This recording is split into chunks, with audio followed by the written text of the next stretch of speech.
ఈ పూట పూర్తిగా ముస్తాబైనావు. ఏమిటి కథ?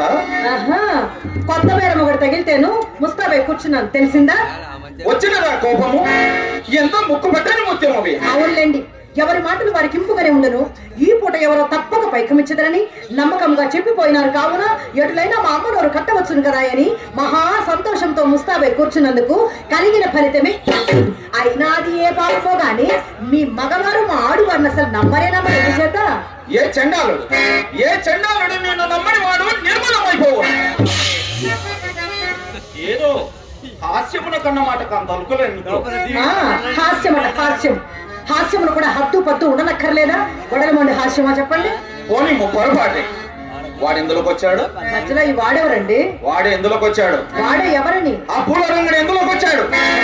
ఆ సంగతి మీకెవరు చెప్పారు? నేను చూచిన వీధి గుమ్మపడ వచ్చిన మీ అమ్మ కంటపడవలసి వచ్చునని పెరడు గుమ్మం వరకు వచ్చేసరికి తడాలను తలుపు తెరుచుకొని బడాలను బయటకు వచ్చిన ఆ పాట నన్ను చూచి అతను చూచి నేను తెల్లపోయినా.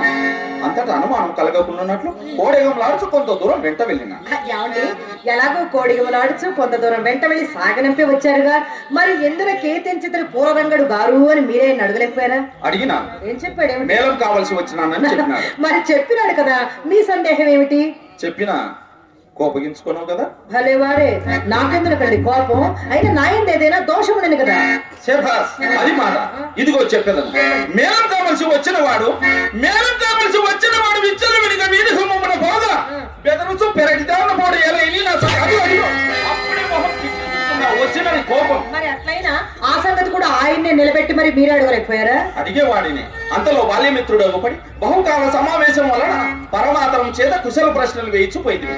అందువలన అడుగుటకు అవకాశం లేకపోయింది. సరే, నేనే చెప్పేదను గాని సావధాన చిత్తులై ఆలకించాలి. మరి సరేనా? సరే. ఏమండి, మా ఇంటికి మేళంకు వచ్చిన వారికి అది ఎవ్వరికైనా సరే మర్యాద చేయుటన్నది మా ధర్మం కదా. అవును కదా. అందుకై మా అమ్మ అతన్ని మేడ మీదకి వెంట పెట్టుకుని వచ్చి కుర్చీ వేసి కూర్చుండబెట్టి తాంబూలం ఇయ్యగా ఆ పూలరంగడు ఏం చేశాడో తెలుసా? వచ్చిన పని కాస్త విడిచిపెట్టి నాతో ఆర్థిక ప్రసంగాలు మొదలు పెట్టాడండి. ఈ విధంగానే నాకు చిరాకొచ్చి చప్పున మేడదికి పోయింది. కానీ ఇంతలో నా మనసు కనిపెట్టిన మా అమ్మ మాత్రం పెరడు చూపుడుకని కారణం చేత మన తోటలోనికి తీసుకుని వెళ్లి ఆధారనట్టే సాగనంపినది. మీరు నమ్ముడు నమ్మక పొండు, నడిచిన యథార్థం మాత్రం ఇదే సుమా. నమ్మలేదు. నీవు నా తోడ నలసంత అబద్ధమాడవనియే కదా నా నమ్మకం. నీ తోడనే కాదు, ఎవ్వరి తోడను నలుసంతబద్ధమైన ఆడను. అసలు చింతామణి ఈ కులములో పుట్టవలసింది కాదని పిన్నల మొదలు పెద్దల వరకు శ్లాఘించుటకు ఇది ఒక కారణం కూడా. సందేహమేమి? ఎవరి మాట పోయేలా నేను ఎన్నిసార్లు నేను సాగిపోయాను.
రేపు అనేవారు.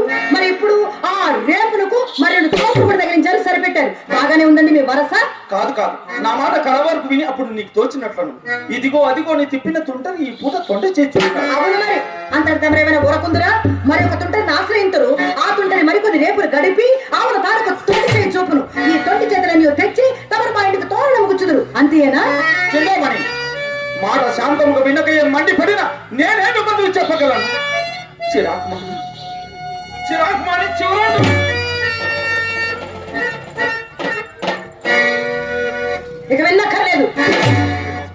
ఇక విన్నక్కర్లేదండి. ఇప్పటికి 20 దినముల నుండి మీ మాటలు విని విని విని నా ప్రాణం విసిగినది. మధ్యాహ్నం మీరు వెళ్ళినది మొదలు మా అమ్మ కోసిన కోటకు నేను కాబట్టి పరిస్థితిని, కానీ అదే వేరొకతైతే ఈ మంది మాతో కావాల్సింది. చాలు చాలు మహాప్రభా, చాలు. ఇక మీ వల్ల మా అమ్మతో నేను పడలేను, నా వల్ల కాదు. ఇంతటితో మీ దారి మీది, నా దారి నాది.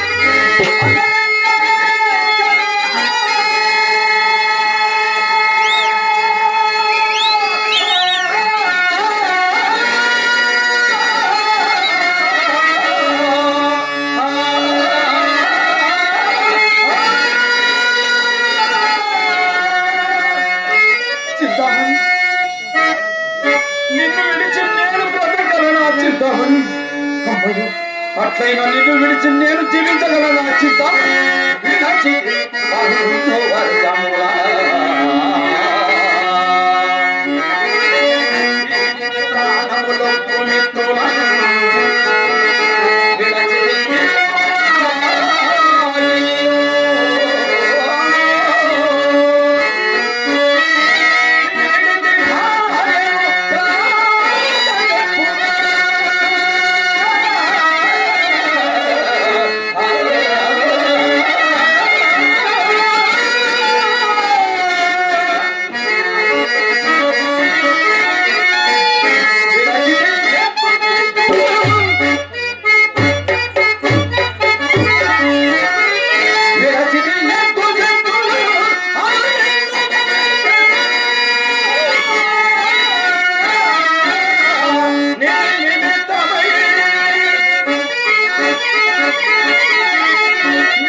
చెప్పినదంతయో వాస్తవమే, యథార్థమే, నే కాదనలేను. కానీ ఈ నెలలో ఎర్రని యాగారేనను తెచ్చిచ్చినారా చెప్పండి? అవును చింతామణి, నీవు అన్నది యథార్థమే. కానీ ఈ నెలలో ఒక్క ఎర్ర ఏగాని కూడా ఇవ్వలేదు. కానీ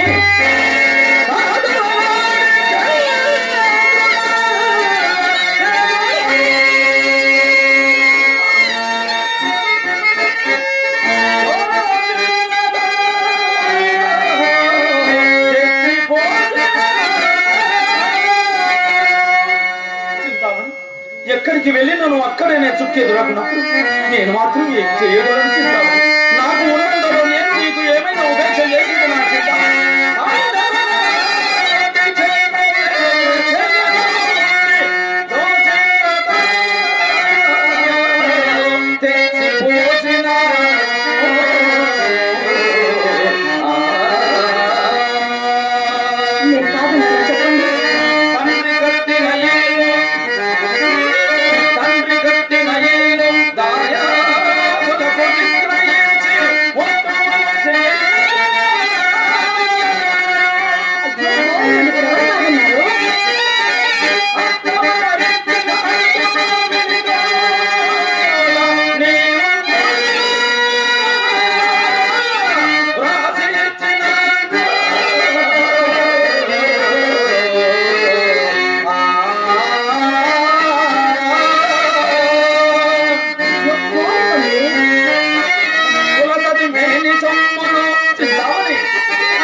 ఎన్నడూ లేనిది ఇంత చేశాను అంత పెట్టానని వాపోతున్నారు.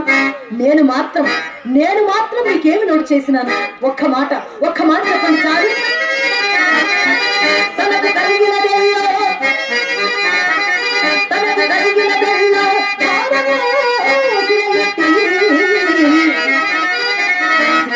సీతాపతికి స్వస్తి చెప్పినాను.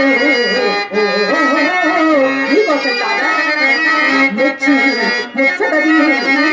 మేడచిన పోలీసెట్టిని నిజమే చింతామణి, నిజమే. నిమిషంలోనా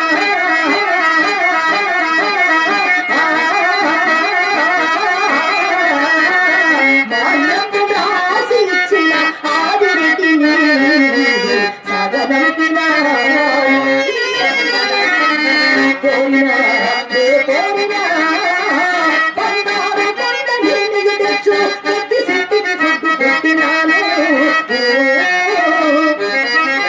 కొత్త సరస్సులు చెలరేగి చిత్త కాటె ఖరంబలే చుట్టూ గృహపరించరాజీ మాయమ్మ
నిజముగాను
నీవు లోటు చేసేది ఏ చెన్నాలుడు అన్నాడు చిత్తం మీరే కదా మీ అమ్మ ఉందే దొంగమ్మ అవసరముండా ఎప్పుడైనా పల్లెత్తు మాట మాట్లాడినదా ఎంత మంచిది ముండా ఆ పూల రంగడితోనే సరిపోతుంది దాని అంతా నువ్వెప్పుడు చూసావు దాన్ని పోనిము పడిన గొడవ పడినట్లే ఉండవు కదా అందుకే దైవము ఈ పూట అతన్ని తారశిల్ల చేసినాడు ఎవరంటే మనకు తారసిలి నా వారు నీ ఇందాకనే తెలుపబోగా నా మాట పూర్తి కానిచ్చినావు కాదు ఇప్పుడు చెప్పండి ఆ తారశిల్లిని అతడు నా మిత్రుడు బిల్వమంగళుడు బిల్వమంగళుడు అనగా బిల్వమంగళుడు అనగా ఏటి ఆవల కొత్తగా కర్మాగారములు కార్యస్థానములు మేడలు మిద్దెలు కట్టుకొని కాపురం ఉంటున్న వాసుదేవమూర్తి గారి కుమారుడు ఏమండి బిల్వమంగళుడు అనగా బాగా ఎర్రగా బొద్దుగా మీకంటే ఎత్తుగా ఉంటారు వారేనా ఆయనే నీవెప్పుడు చూసితివి అబ్బా ఒకసారి వేణుగోపాల స్వామి ఆలయమునందు కళ్యాణ సమయమున కాబోలు గాంచితిని వారు చాలా భాగ్యవంతులని విన్నాను ఏ పరిస్థితులనంటారు అంతేనా లేక ఎప్పుడైనా అతడు మన ఇంటికి వచ్చాడా ఈ అనుమానం ఎప్పటి నుంచి వచ్చిందండి మీకు నా మీద ఎంత చక్కటి పాట పాడాను రాజశేఖర అని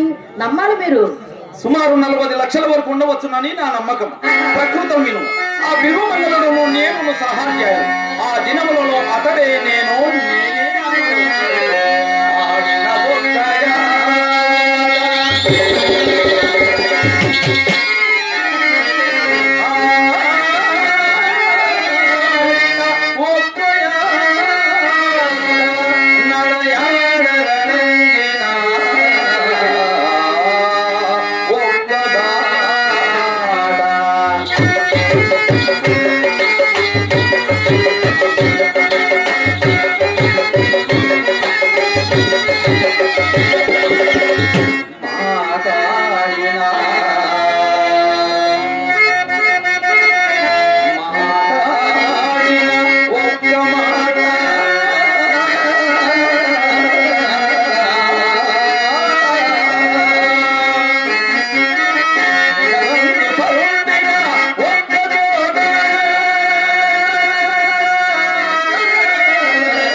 మరి అంత మంచి ప్రాణమిత్రుడు విడిపోయినట్లు సంభవించెను. అతడు ఆంధ్రం చాలించి సంస్కృత పాఠశాలలో ప్రవేశించిన. మరి మీరేం చేశారు? నేనేం చేశానో తెలుసా? ఏం చేశారు? చదువు చాలించి ఇదిగో మన వాడలో ప్రవేశించింది. ఎన్నెన్ని వాడలు తిరిగి ఈ వాడకు వచ్చి మా వాడలోకి వచ్చానని చెప్తారేమిటండి? అందువలన సంబంధం పూర్తిగా తప్పిపోయి ఒకరినొకరు మర్చిపో వరకు వచ్చిన. ఈ మధ్య నాకు అతడు ఏ జ్ఞప్తికి వచ్చాను. ఏం చేసేవాడు? వచ్చిన ఎడల బదులు కొరకు వారిని వీరిని దేవురించి కూర్చుందినా అతడు ఎంత మంచివాడు అనుకున్నా. నా కష్ట సుఖములన్నీ అడిగినాడు, తన మంచి చెడ్డలన్నీ చెప్పినాడు. సరే, తనతో తీసుకుని పోయి భోజనం చేయ వరకు విడిచినాడు కాదు. చాలా మంచివాడండి. వెంటనే బదులు మాట తలపెట్టడం భావ్యం కాదు కదా. మిత్రమా రేపు వచ్చేదనని చక్కగా వచ్చి తిని. ఇదే మంచి అవకాశం.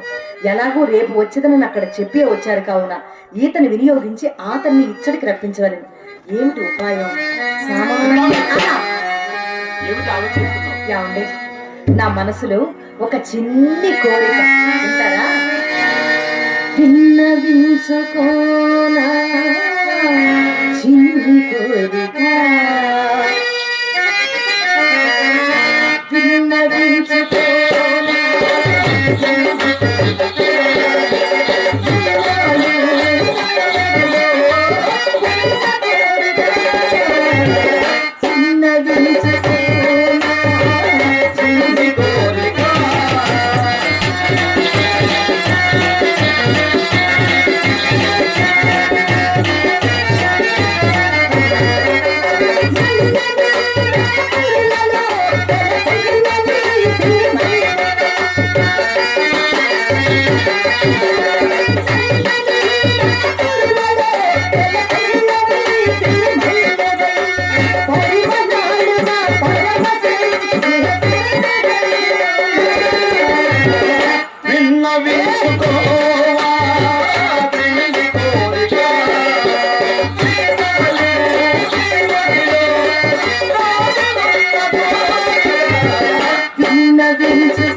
ఎలాగైనా సరే ఒకే ఒక్కసారి మీ మిత్రుడు ఆ బిల్వమంగళమూర్తి గారిని మన ఇంటికి ఆహ్వానించరాదా? అది అనువైన పని మాత్రం కాదు. ఎందుచేత? అతను మహాపండితుడు. వ్యాసుని కంటేనా? పరమనైష్ఠికుడు. విశ్వామిత్ర మహర్షి బహునీతివంతుడు. నారాయణుడి కంటేనా? అబ్బబ్బా, పరశ్రీ పరా. ఋష్య శృంగుని కంటేనా ఎందుకండి లక్కడ బేరములు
ఏమి చెప్తిరి అతని భార్య భూలోక రంభ సరే ఒప్పుకుంటాం మరి మీ భార్య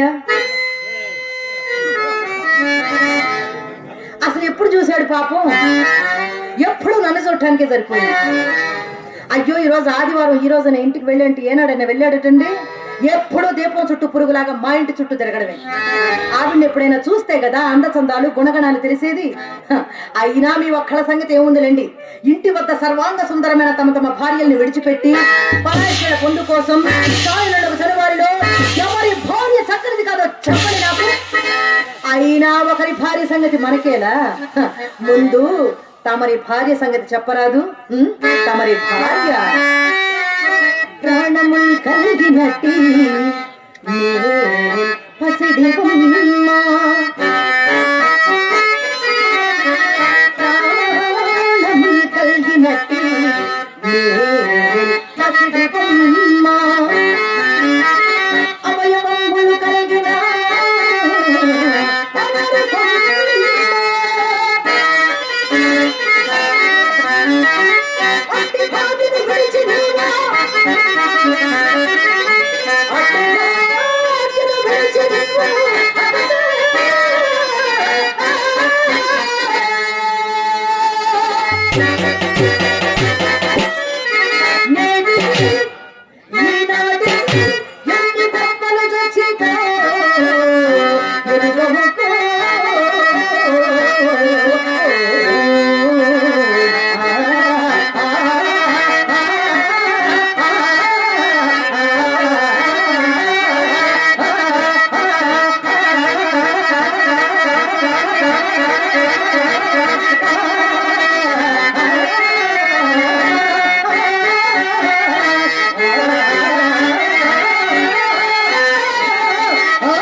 దానికి ఎవరు బదులు చెప్పగలరు? ఇందులో బదులు చెప్పే పనే ఉందండి.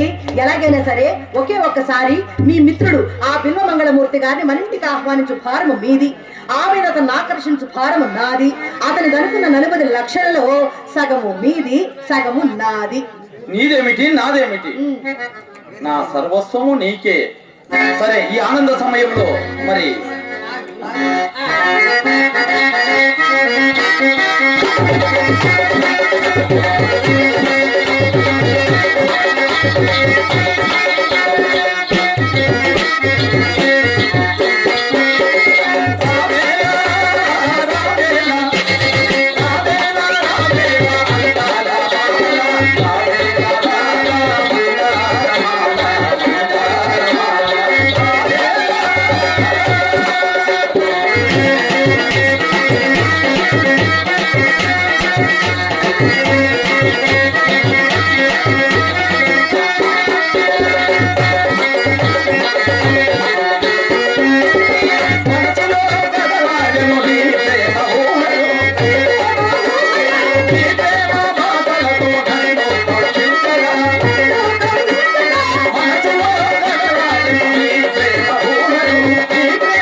దగ్గరికి ఎప్పుడు రాదు మా నన్ను అప్పచెప్పు.